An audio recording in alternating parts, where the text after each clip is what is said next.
I see some more people hopping on. I'm sure we'll have more as we go along. But tonight, Kirk's going to talk about like staying in your own lane, which I'm really excited for you guys to hear, because even as a coach for 9 years, I still have to remind myself this almost on a daily basis, because as supportive and amazing as, we are with our coaching community, and the fact that they give us a chance to like hear from so many coaches, it's tempting to start following that coach and comparing and all that stuff. So Kirk's going to talk about that stuff, and I'm going to talk about just some realistic goals and numbers and stuff like that you need to have as a coach. So do you want to start?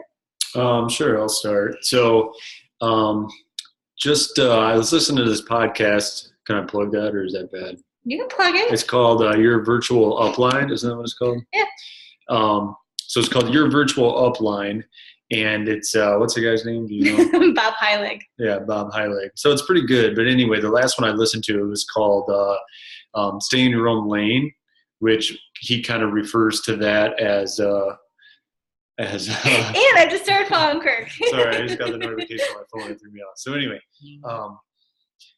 okay, that's not recording. So, and it had to do with kind of comparing yourself to people, and he obviously brought it to life in the sense of like a network marketing aspect, but it really applies to in every part of your life.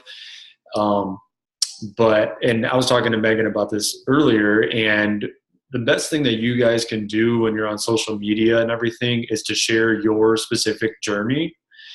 And you need to keep your authenticity, meaning you need to be you, basically. You don't want to try to clone somebody else. I mean, there's, a lot of Beachbody coaches, health and fitness coaches and everything. And what you're looking to do is draw people to you by being you. So you're going to have someone see you and say, oh, I like that quality about her. I have that in common with her. And that's going to like kind of draw your type of people to you. So you don't ever want to lose, sorry, my phone locked.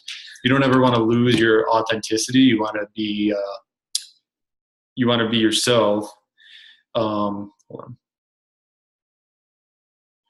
And it's easy to do. And he talked about this because he kind of specializes in network marketers and stuff like that. And he would start to follow other people's pages and kind of see what trainings they would do. And then he would start to question, well, like, why am I not doing trainings like this? Like, am I falling behind? Am I not providing the type of content that I need to provide? And then the other thing that does is then if you start to follow so many other people and compare what they're doing and everything, then probably without even knowing it, you're going to start copying what they're doing slowly. Like their stuff is going to start to kind of slowly leak into your stuff, and then you're going to lose your authenticity. And you don't want to do that. So he even went as far as to say he stopped following any other people that do network marketing, trainings and everything like that. He unsubscribed from emails that he got from other people like that, because he just didn't want to see any of that stuff. I mean, you can't be concerned with what they're doing. Now I'm not as extreme as to say, never follow these people. I mean, I always kind of think it's a good idea to at least be a little nosy and kind of see what other people are doing, and to keep your kind of foot in the door to see what's working for them, just to get ideas. But there's a fine line between doing that and then kind of becoming that person. And he brought up an interview with Oprah. Funny enough, I don't watch Oprah, but anyway, and the interview, somebody asked her what she does to. It's fine, I think I got it. What she does to have some success, to have all of her success, and to be herself and everything. And she said that she can't speak for her entire team, but as a general rule, she has never watched a single episode of any of her competitors, any other talk show, anything like that.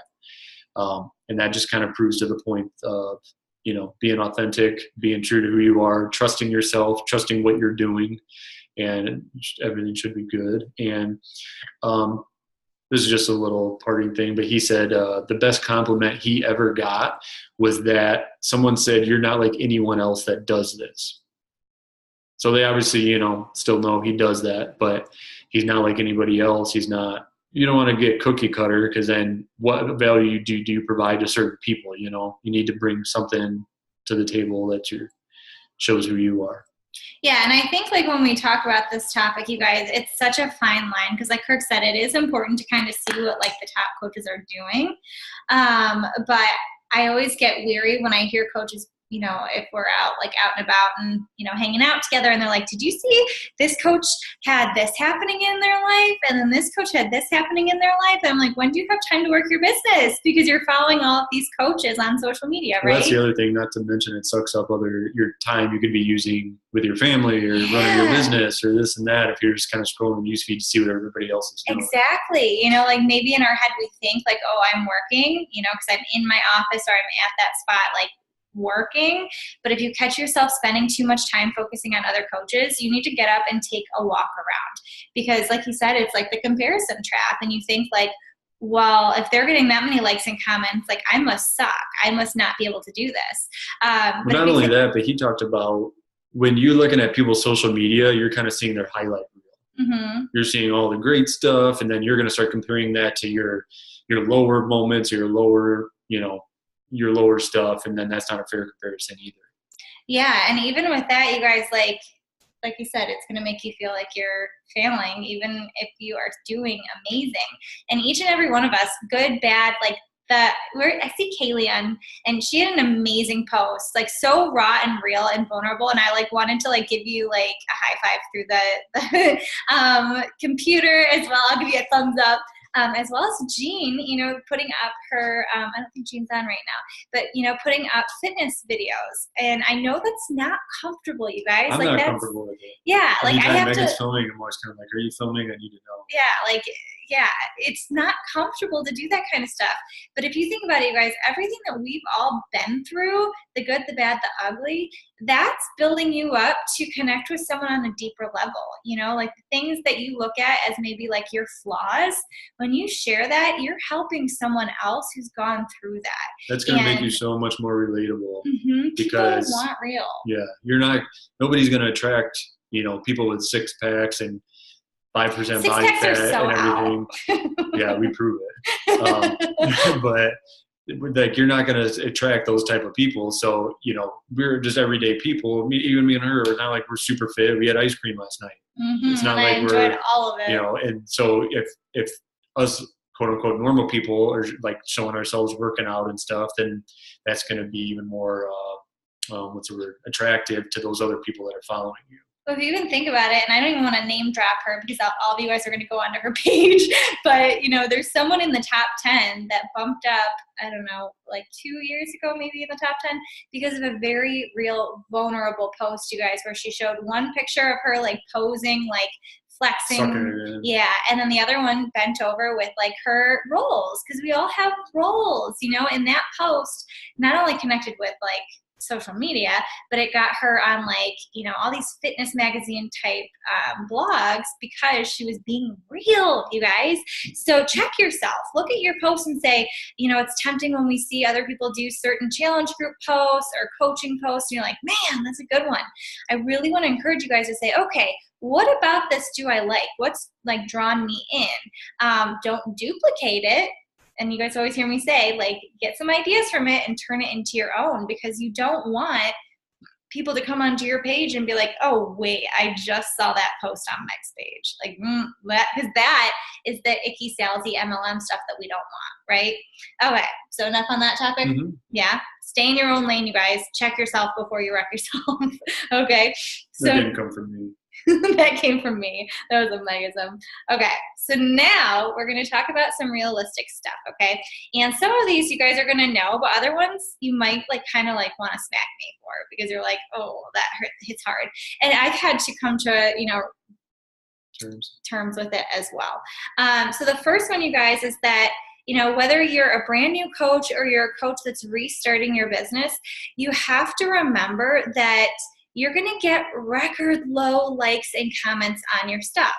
Okay, not only does social media go through like weird phases, you know, I've been a coach for 9 years, and sometimes on my like page of 68,000 people that I've been building forever, he hears me talk about it all the time. I hate Facebook. You know, I might get 8 likes, you guys, and 2 months before that it was 50. So just know that social media, one, it goes through different phases, but also as a brand new coach, you're starting at the bottom of the totem pole, okay? Not that you can't climb it, but it's saying, okay, I'm not going to be so attached to the fact that I only have 2 likes on my stuff and I see Meg get 30 or 40 or 50. I went back on her Instagram, I think last year to like, I don't know what year it was, 2011, 2012 or something like that. Pathetic. And she had like 4 likes on pictures. Mm-hmm. And I can always pull those up. It might take that's everyone. but yeah. So you can't get discouraged by it. It starts with everyone. Nobody starts guys. with 100 likes. Everyone. Melanie Mitro, Janelle Summers, everyone, guys. We all start with record lows, likes, and comments. And those likes and comments build with consistency, with sharing your raw and realness. It's really important with building up those relationships and trust, wanting and doing value, because people want to come back to you. They trust you. They don't think that just, oh gosh, if I follow her, all of a sudden she's going to try to sell me, right? That's the quickest way to get people to unfollow you, is if they feel like as soon as they follow you, you're going to jump down their throat, okay? So just know that's real info. Everyone starts with record low likes and comments, okay? It's not just you. It doesn't mean you suck. Okay. Number 2, you guys, you've got to talk to a lot of people to get a yes, okay? So real numbers, you guys, it used to be back in the day, you could talk to 10 people, and because of the kind of world we were in, you would have 1 to 2 people say yes. Now, with the way that social media has changed and people have their guards up a little more, okay, you have to talk to 12 to 15 people to have a 1 yes, okay? Now, as you, just like the first one, as you continue to build those relationships, build trust, then those numbers are going to go up. For me, when I talk to 15 people, I'm going to have 3 or 4 yeses on the most of the time, sometimes 5 or 6, depending on where that relationship is, how ready that person is, how long they've been following me, okay? But know that you have to talk to a lot of people. So, it's always a red flag to me when a coach comes to me and says, God, I'm so frustrated. Everyone's saying no to me. And I say, okay, so how many people have you talked to? And they say, 5. That's not enough people, right? You still have 10 more people to talk to before you're going to get a yes, okay? So as you're talking to people and they're saying no, you can kind of tally it up in your head, and be like, all right, no, okay, I got to get a couple more no's, okay? Don't stress out over no's, you guys. The other part of that is that majority of no's, they come back, okay? I could probably look at every single one who's on here right now, and you told me no either to joining my challenge group or coaching the first time we talked about it, okay? I told my coach no the first time, and it has nothing to do with you, okay? It has to do with the person's like where they're at in their life. Maybe they really cannot afford it, okay? I never push people when it's a price thing, because that's a personal thing. I'm not going to tell you that you need to afford this if you're not, able to afford it. The other part of it is that they might not be like mentally ready for it.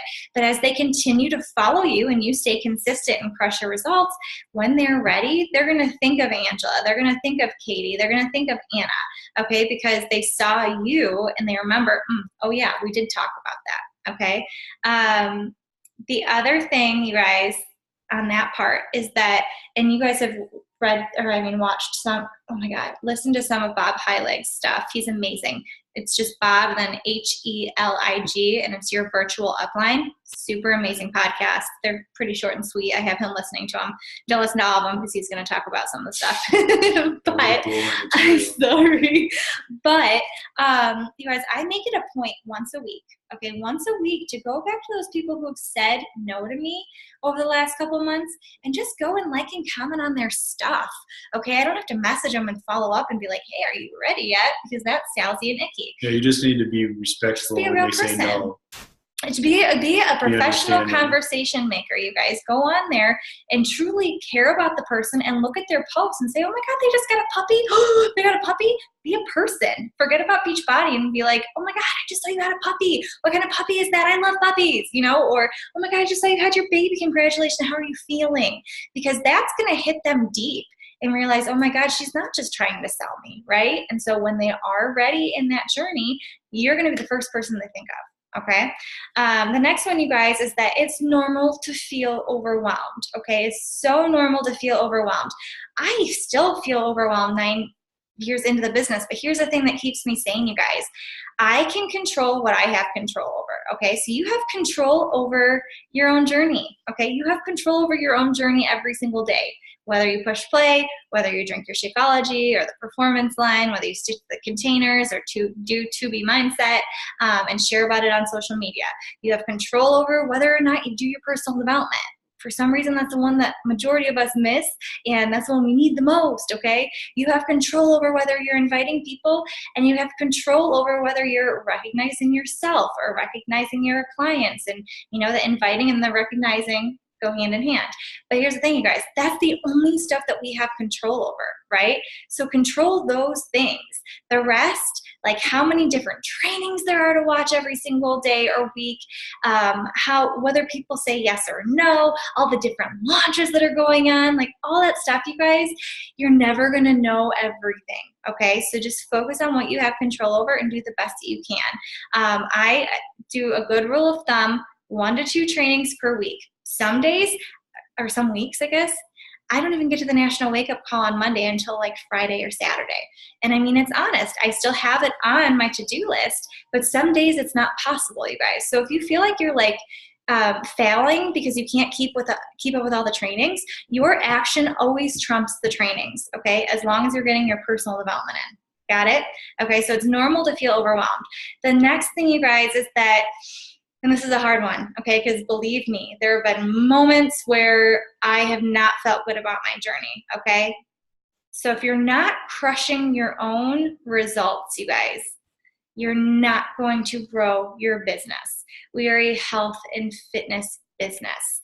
I'm not expecting you guys to have, Danielle Natoni's body, which is beautiful, right? Like, we're all beautiful in a different way. I'm just saying, like, she has like crazy abs, or Janelle Summers, or whoever you look at and you're like, man, I wish I looked like them. Okay, I don't expect you to look like that, but what I do expect is progress, you guys. Progress on your journey, okay? And I've had some conversations with some coaches recently that are like, Meg, I'm completely starting over. Like, I've gone through some really tough times and my body just hates me, and I gained all of the weight that I lost when I was a coach before, and I feel really self-conscious about it. And I say, you know what? You have a beautiful opportunity right now to show people the progression, to show them how you're doing this, okay? Because people want to see progress. You never should stop your progress, whether you are pregnant, whether you are postpartum, whether you are, any part of your life, going through thyroid issues, going through, whatever. You guys, you should always be progressing. Beachbody is the Netflix of fitness, okay? So if you're doing a program and it's not working, believe me, after we had our DNC, I was like, I'm so focused. I'm doing 21-day fix. I did like the 3-day refresh, and I lost 4 pounds, and I was like, this is going to be my comeback. And I got to day 18 and 21-day fix, and I was in tears because I'm like, Kirk, I have stuck to this program to a T, and I have not lost a single pound since I finished the 3-day refresh. I've actually gained back 2 of those pounds, even though I've followed it to a T. And he said, Megan, you have all of these different programs and products. Obviously, your body is not responding. You need to change to something else, you guys.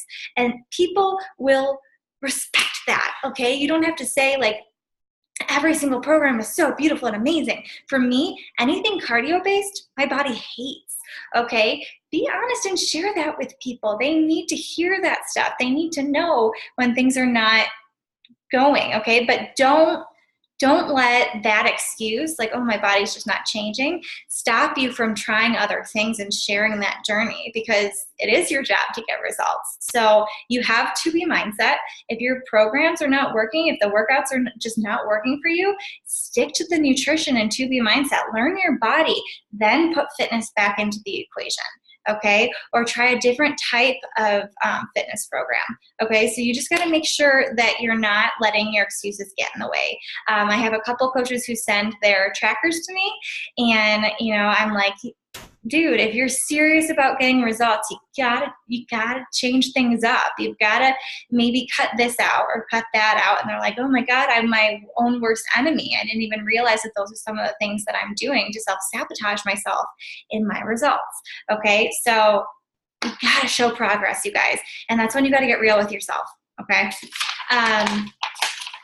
The last one, you guys, the last one. And this one's really hard for someone who sucks with patience. I'm a horrible person with patience, right? Yeah. I'm pretty bad, you guys. I'm like, I want instant gratification right now, especially with our daughter. I'm like, what does Daniel Tiger say?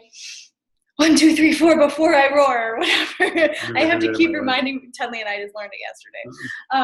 Gotta remind myself of that. But with this business, you guys, everything takes 2 to 3 months of consistency. And I mean like showing up, you guys, every single day and doing the 4 vital behaviors, not doing like Monday, Wednesday and expecting like Monday, Wednesday for 2 to 3 months to turn into this giant business. It's a business, you guys. We have to show up. We have to do the work. We have to be consistent. We have to sacrifice. Even Kirk and I have to sacrifice, because we love what we do, but we also want to be able to continue to help the team grow. So it takes 2 to 3 months when you're doing anything different to start seeing results. I remember when I switched to Instagram stories, it was like, okay, I know I just need to put my head down and continue to stay consistent, even though I suck at it right now. And no one's watching my stories, and I'm getting absolutely no one voting on my polls, and I'm having no one message me, and I'm having, I'm pretty much making up the fact that people are messaging me, right? Like as a marketing thing, like so many people messaged me. Okay, we all do it, come on. But I knew that if I stayed consistent and I kept directing people there, that it would start paying off. And 2 to 3 months into it, all of a sudden, my business, 99%, you guys, from a Facebook girl, is run through my Instagram stories. Okay, that's where I get 99% of my customers at this point in the, world. Okay, so if you're in that 2 to 3 month thing right now, okay, and you're like, okay, I just switched to Instagram, I'm just getting used to it.